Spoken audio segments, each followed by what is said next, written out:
Hey now, I'm Whit, and today I've got a small family of SD1903 watches in front of you. I'll show you all three of your options. You've got a bronze, a stainless steel, and a little 36 millimeter. Welcome to Watch Whit.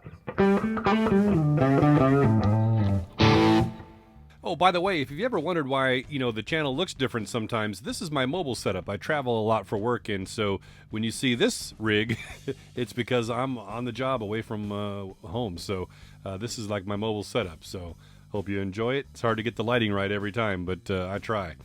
So the SD1903S is the CUSN8 bronze version. And I did a video on this a few weeks ago, and it was pretty popular, so there's no need to go into great detail here on this video for the bronze version when you can just check out this one that I did here. It'd be a little redundant to cover it here. So, and if you don't want to watch the whole video, there's a watch that you're interested in, just check out the chapters down below. And my longer videos, I always tend to leave those so you can jump around easily. This new stainless steel version is identical. This is SD1903. There's no S, although I would have thought that the bronze version would have been 1903 and then stainless steel for S would add that moniker, but no, it's backwards. So so the only difference that I can spot so far is obviously, you notice the leather band. We mentioned that in the previous video, that it just seemed like it begged to have a leather strap, right? And so they've done that. We'll get into it in a minute here, but also the difference is the handset color. So you see here you've got orange on the bronze version, and this tends to be a little more of the kind of antique yellow or white, more matched to the indices, to the numerals. So I really prefer this orange handset. I mean, it's a stunner. It looks so nice. So, but you still got the same look, just in a different color on the stainless steel version. Yeah, so that's the only difference I can see on the dial. Again, you've got the orange Pilot 1903 automatic 200 meters above the 6, and you've got the orange 5-minute markers, and same railroad track, same crown. Everything looks pretty identical, but let me go into some of what this is on the stainless steel version. So you can see brushed finishing on the side of the case and high polish on what would be the fixed bezel. And the lugs have that brushing as well, all the way around. And then you've got a high polish big onion style crown. Oh, I did notice just now that the tip of the seconds hand is orange. So that's kind of nice. At least they brought an element of that orange over to the stainless steel handset. Very nice. Now, the leather strap.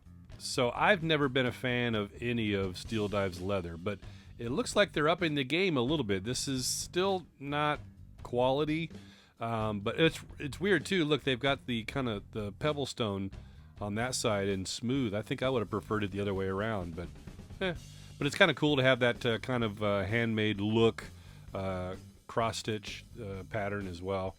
So on the top side, you've got a fixed keeper and a floating keeper, and this one is reinforced with stitching on the back side, the underside.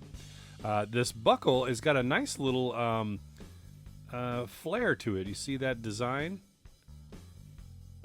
It's pretty nice. It's really cheap looking though, so I mean, it just looks like it's pressed. But I think that design matches the overall vibe of the vintage look of the watch, so pretty cool. And just like the 1903S, you've got a domed sapphire crystal, and it appears to be single dome. I can't really tell for certain, but because by the time you get to where the angle where the distortion would be, the watch is too deep anyway. So it appears to be single dome, and anti-reflective coating on the underneath as well. Okay, and then another difference is on the back of the stainless steel version, you've got the more popular green marine logo. Looks very nice. This is a look of clarity that I haven't seen on other case backs of theirs. So green marine on the stainless steel, and then the bronze version has military diver logo. You see the clarity in that? It looks cheaper, but it's definitely more crisp and clear.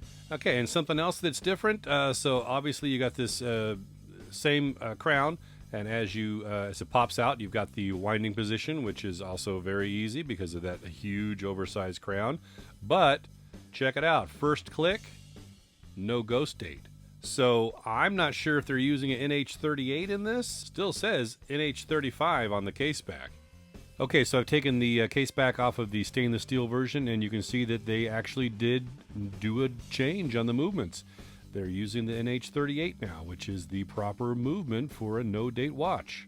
Love it. Okay, measurements real quick on the 1903, in case you didn't see the other video and you're curious.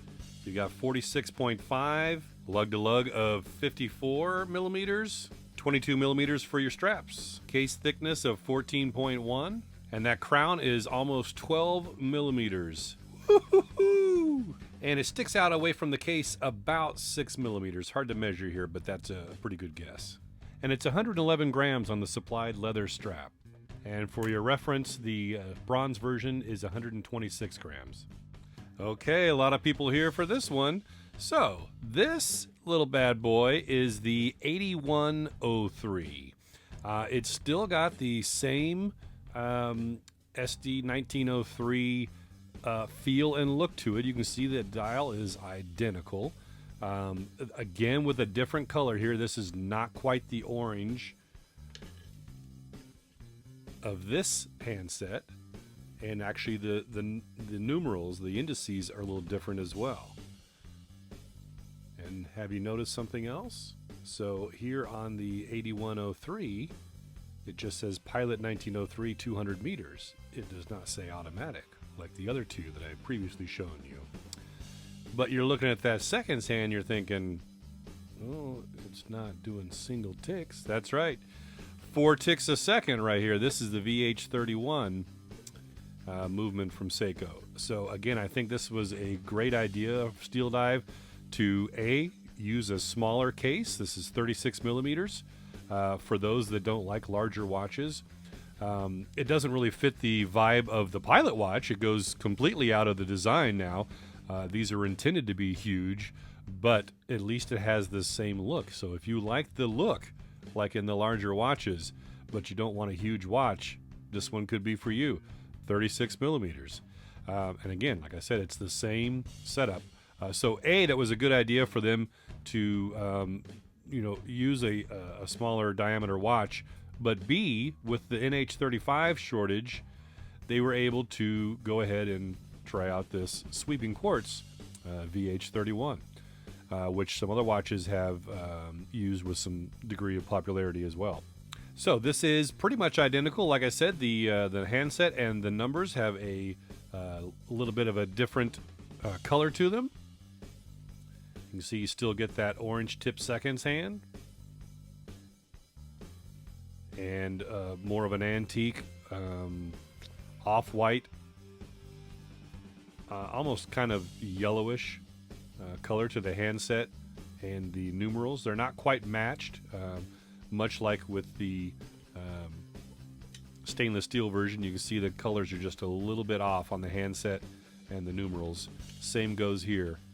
They're not quite identical. But then you've got that STEELDIVE logo in smaller proportion. And so it really did a nice job of matching that look on a much smaller case. Then you've got a sapphire crystal still, but it's flat instead of domed. And you see a high polished side case and high polished bezel, fixed bezel as well. And then brushing on the top, which is radial. So your crown is not that huge onion crown, it's a little smaller. We'll measure that in a second. And it's unsigned and polished on the side to match the side of the case. And to the case back, you see this one also gets the green marine style logo. And it says all stainless steel, quartz movement, VH31, dive 200 meters by STEELDIVE. And you notice here again with a genuine leather strap, 18 millimeters. You've got quick release on it. Again, it's not the highest quality leather. It's better than their previous leather games, though. Got a nice thickness to it. You can see the little bit of the stitching on the end. And you've got a fixed keeper and a floating keeper. And again, reinforced with the stitching on the underside. Just a basic buckle with tang, but it looks to be better quality than the version that I showed you on the stainless steel watch. So this also has a screw down crown, and once you get that first click, there's first pop out, there's nothing there. That would be where you would wind it if it were a mechanical. But then when you click out, you've got hacking and you can set the time. So your measurements are 36 millimeters for the case diameter, lug to lug of 45 millimeters, 18 millimeter lug width, case thickness of 11.3 millimeters, and it's got a little 6 millimeter crown. Great knurling on it though. It's not too small for this case size. And 52 grams on the supplied leather strap. Well, let me give you a wrist shot of all three, but first you'll see what I'm wearing today, the Boulder Odyssey 45 in Pacific Blue. I did a review on this watch, the Silver Wave version, which you can see right up here, and I loved it so much I was able to find the Pacific Blue version, and just a stellar watch. This thing is beautiful. Here is the SD1903S. This is the bronze version on my 8-inch wrist. And here is the SD1903, the stainless steel version with the leather strap. Now, it's not really fair to show this one off on my 8-inch wrist. I would, not wear this watch. It's 36 millimeters, but just so you see what it looks like up against skin, there you go.